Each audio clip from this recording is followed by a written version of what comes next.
Hi friends, welcome back to session 6 of our chapter The Comedy of Errors. आज हम लोग start करेंगे page number 8 first paragraph. अभी तक हम लोगों ने पढ़ा कि किस तरह से वो लेडी आके एड्रियाना को कंप्लेन करती है कि आपके हस्बैंड ने ऐसे मुझे वादा किया तो फिर तोड़ दिया। और वहाँ पर उसका हस्बैंड बोलता है कि मैंने ऐसा इसलिए किया क्योंकि मैं उस दिन आया था डिनर करने तुम्हारे साथ, तुमने गेट नहीं खोला तो मैंने रिवेंज लेने के लिए ऐसा किया। और जबकि एड्रियाना को तो पता है कि डिनर तो उन लोगों ने साथ में ही किया था लास्ट डे, तो एड्रियाना को समझ में आ जाता है कि मेरा हस्बैंड पागल हो गया और ड्रोमियो उसको सपोर्ट करता है। तो ड्रोमियो और अपने हस्बैंड दोनों को एक डार्क रूम में बंद कर दिया जाता है तब तक के लिए जब तक कि कोई डॉक्टर आके इनका इलाज ना करे। ठीक है, so now let's continue further. Soon after, a servant came and reported that Antipholus and Dromio had broken loose from captivity as they were seen roaming in the next street. अब उन लोगों ने तो एक डार्क रूम में दोनों को बंद कर दिया, एंटीफिलस और ड्रोमियो को। थोड़ा देर बाद एक सर्वेंट आके बोलता है कि मैम वो ड्रोमियो और एंटीफिलस भाग गए कैप्टिविटी से, डार्क रूम से निकल के भाग गए क्योंकि वो लोग को मैंने स्ट्रीट में देखा। अब क्वेश्चन आता है सर्वेंट ने किसको देखा स्ट्रीट में? यंगर वाले एंटीफिलस और यंगर वाले ड्रोमियो को देखा और आके यहां पर कंप्लेन कर दिया। On hearing this Adriana with her sister and some people went to fetch her husband once again. अब जैसे ही सर्वेंट से ये न्यूज मिला, एड्रियाना अपनी बहन को लेकर और कुछ लोगों को लेकर तुरंत चली गई उन दोनों को वापस पकड़ने के लिए। They found that other twin brothers at the gate of a convent in their neighborhood and were again deceived by their likeliness.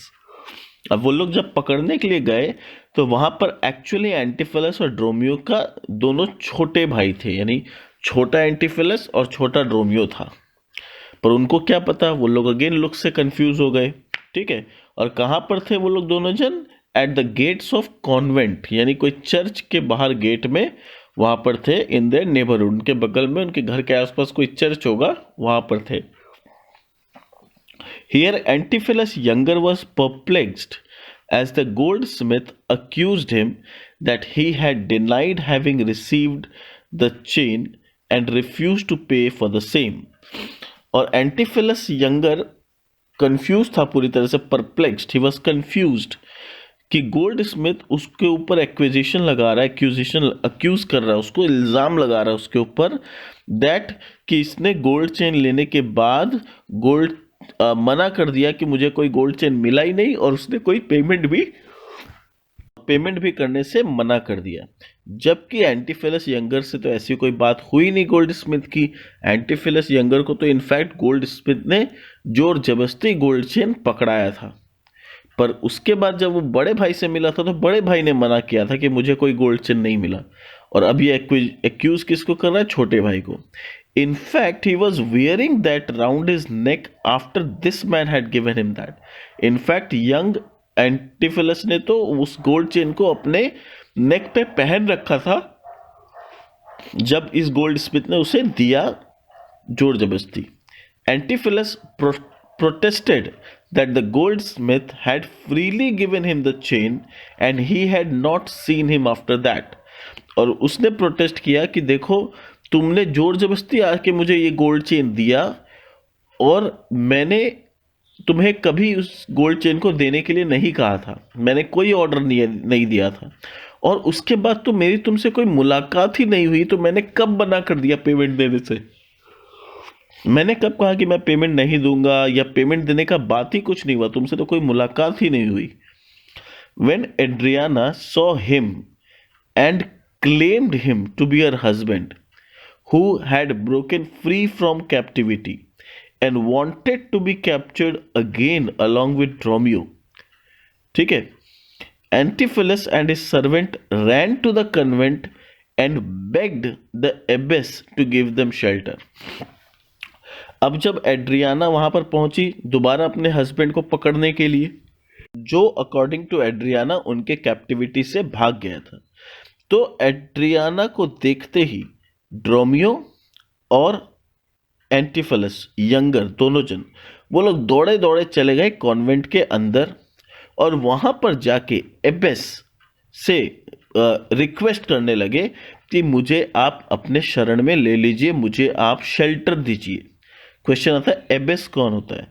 Abyss is a female superior of the community of nuns, यानी convent में बहुत सारे nuns लोग रहती हैं, उन सब की, उस पूरे कम्युनिटी की जो हेड पर्सन रहती है उसे एबेस कहते हैं। तो ये लोग उस एबेस के पास चले गए और रिक्वेस्ट करने लगे कि please give me shelter. The lady abbess was not to give up a man who had sought his help. अब जो लेडी एबेस थी वो कभी भी उस पर्सन को कभी अपने हाथ से जाने नहीं देगी जो उसे हेल्प मांगने के लिए आया है। यानी इनफैक्ट बोलने का मतलब यह है कि लेडी एबेस हमेशा अपने पास आने वाले लोगों की मदद जरूर करती है।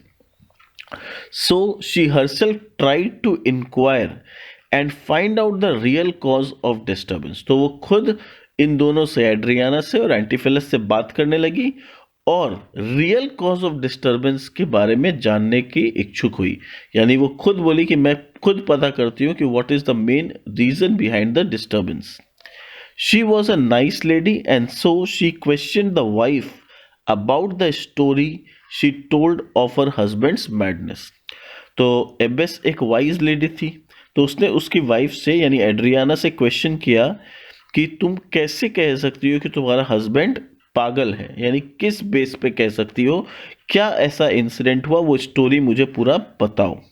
She inquired if the cause of madness was due to loss of merchandise at sea और the death of dear friend. उसने कहा क्या इसका पागलपन का कारण कहीं बिजनेस में बहुत बड़ा लॉस होना तो नहीं है, या फिर किसी डियर फ्रेंड का डेथ होना तो नहीं है। When Adriana denied both, then the abbess reflected that it could be for his affection to another lady that had driven him to this state. तो जब एड्रियाना बोली नहीं ऐसा कोई बात ही नहीं है, ना कोई बिजनेस में लॉस हुआ है, ना कोई डियर फ्रेंड का मृत्यु हुआ है, तो फिर एबेस ने कहा कि when she denied both, the abbess reflected, abbess ने कहा that it could be for his attention to another lady that had driven him to this state। पूरा तब हो सकता है कि शायद एंटीफिलस का रिलेशनशिप किसी और लेडी के साथ है, इस वजह से वो इतना मेंटली डिस्टर्ब्ड हुआ है। Actually, it was not the love of another lady, but the jealous temper of his wife that had often led him to leave his house, and suspecting that the abbess, to find out the truth, asked Adriana if she had not chided her husband enough। अब क्या हुआ, वो बोली, जो Abyss थी वो बोली कि देखो अगर डियर फ्रेंड का भी डेथ नहीं हुआ है और बिजनेस में भी लॉस नहीं हुआ है तो शायद किसी और लेडी के साथ रिलेशनशिप होने की वजह से उसका ऐसा पागलपन हुआ है। पर ये क्वेश्चन आता है कि दूसरे लेडी के साथ रिलेशनशिप हुआ ही क्यों। तो एबेस ने रीज़न दिया कि एक्चुअली ये दूसरे लेडी का लव के कारण उसका पागलपन नहीं है, तुम्हारे जेलस टेम्पर के कारण इसका ये हालत हुआ है। यानी वो इल्ज़ाम लगा रही है एड्रियाना पे कि तुम बहुत जेलस औरत हो और तुम्हारा ये जेलस नेचर के कारण तुम्हारे हस्बैंड का ऐसा हाल हुआ है, जिसकी वजह से ही often led him to leave his house, and suspecting that the abbess to find out truth asked Adriana। इसलिए एबेस ने एड्रियाना से पूछा if she had not chided her husband enough, क्या तुम हमेशा अपने हस्बैंड पे शक नहीं करती रहती हो, क्या हमेशा हस्बैंड पे चिल्ला चिल्ली नहीं करती रहती हो। तो दिस एड्रियाना कन्फेस्ड। तो जब एबेस ने ऐसा पूछा तो एड्रियाना ने कन्फेस किया कि हाँ मेरा थोड़ा शकी मिजाज है, मैं थोड़ा आदत है, मैं अपने हस्बैंड पे कुछ ज़्यादा ही शक करती हूँ। To this, Adriana confessed that she had not allowed her husband to sleep in bed without answering her, nor did she allow him to eat without facing her questions। बोला हाँ मेरा आदत है, ना मैं हस्बैंड को बेडरूम में घुसने देती हूँ और ना मैं उसे खाना खाने देती हूँ जब तक कि वो मेरे शक से जो सवाल पैदा हुआ उसका जवाब नहीं दे देता। यानी मैं अपने हस्बैंड से हमेशा कुछ ना कुछ सवाल पूछती रहती हूँ और अगर वो ठीक से जवाब नहीं देता है तो ना मैं उसे बेडरूम में आने देती हूँ, ना मैं उसे अपने साथ खाने के लिए देती हूँ. Even when they were alone she brought up the topic in her conversation. बोले कि जब हम लोग अलोन भी होते हैं, जब हम लोग आपस में बहुत कुछ क्वालिटी टाइम भी स्पेंड कर रहे होते हैं, तो भी मैं उस तरह का कुछ सवाल पूछती हूँ जहाँ मुझे शक होता रहता है अपने हस्बैंड के ऊपर. शी हैड दस tried her best to remove the lady from her husband but had failed to do so. बोली इस तरह से मैं बहुत कोशिश की कि अपने हस्बैंड को दूसरी लेडी से दूर कर दूं, पर ऐसा कर नहीं पाई. मतलब ये सारा वो एबेस को जाके कन्फेस की कि मैं ऐसा ऐसा करती हूँ. The lady abbess, thus getting the true picture of their marital discord, informed Adriana that it was for her jealous temper she had turned her husband mad. तो लेडी एमिस ने जब पूरा कन्फेशन सुना, सब कुछ देखा, तो उसने बोला कि देखो एड्रियाना, इसमें तुम्हारी गलती है. ये तुम्हारे बिहेवियर की वजह से, तुम्हारे इस जेलस टेम्पर की वजह से आज तुम्हारा हस्बैंड पागल हो गया. She had not let him sleep which made his mind light, nor eat properly which caused his indigestion, nor could he talk freely, which debarred him from any kind of relaxation or recreation. तो अब Abyss ने उसके ऊपर 3 इल्ज़ाम लगाए. देखो क्या बोल रही है एबेस कि पहला गलती तुम्हारा ये है. किसको बोल रही है? एड्रियाना को बोल रही है. पहला गलती ये है कि तुमने उसे ठीक से सोने नहीं दिया, जिसके वजह से उसका माइंड लाइट हो गया, यानी उसके दिमाग ठीक से काम नहीं कर रहा है. दूसरा गलती, तुमने उसे ठीक से खाने भी नहीं दिया, जिसके वजह से उसका इंडाइजेशन का प्रॉब्लम चालू हो गया. तीसरा गलती, तुमने उससे ठीक से बात तक नहीं की, फ्रीली बात करने की कोशिश भी नहीं की, जिसके वजह से उसका दिमाग इतना कंफ्यूज हो गया, उसके दिमाग में किसी भी तरह का रिलैक्सेशन नहीं मिला. He is very much confuse. उसके पास ना कोई रिलैक्सेशन है, ना कोई रिक्रिएशन. और ये 3 गलती की वजह से आज तुम्हारा हस्बैंड पागल हो चुका है. So her continuous brawls यानी टेम्पर, गुस्सा, have affected his temper so severely turning him insane. तो बोले कि ये तुम्हारा गुस्सा, तुम्हारा ये जो नेचर है, उसके वजह से आज तुम्हारे हस्बैंड का ये इंसेन यानी पागल वाला हालत हुआ है. Luciana would have excused her sister, saying that she always reprehended her husband mildly, and she said to her sister, "Why do you hear these rebukes without answering them?" But the abbess made her see her faults so plainly that her sister could only answer, "She has betrayed me to my own reproof."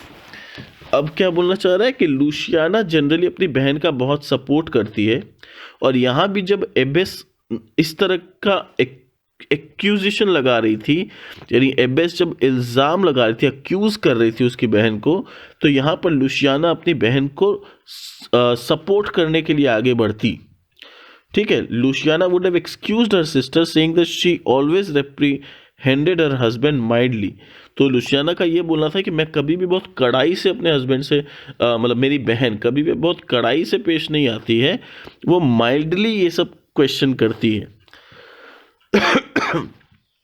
और अपनी बहन को लूशियाना बोलना चाहती थी कि why do you here these रिब्यूक्स without answering them. तुम सबकी बातें ऐसे चुपचाप सुन क्यों लेती हो? तुम एबेस को पलट के जवाब क्यों नहीं दे रही हो? वो इतना इल्ज़ाम लगा रही है तुम पे, तुम एबेस को पलट के जवाब दो.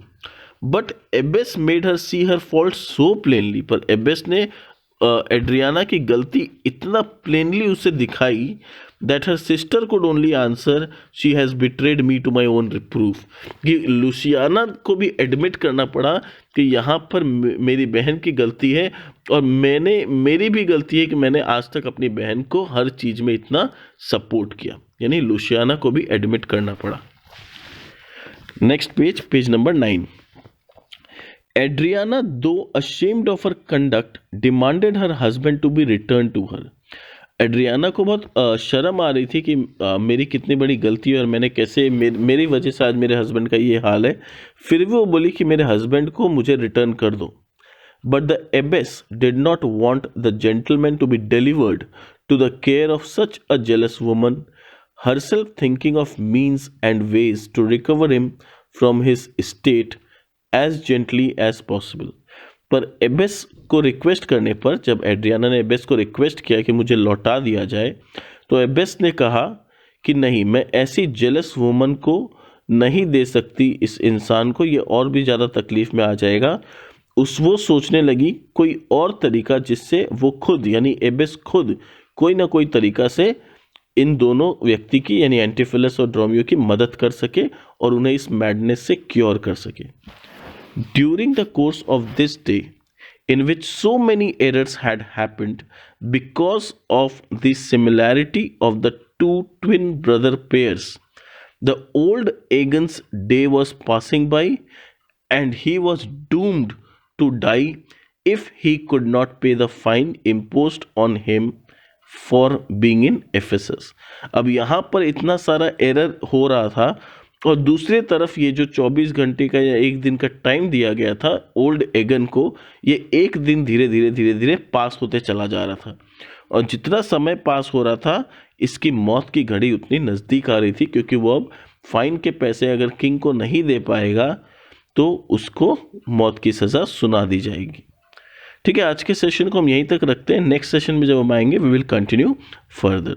Thank you so much for listening to my audio. मिलते हैं हमारे नए सेशन में।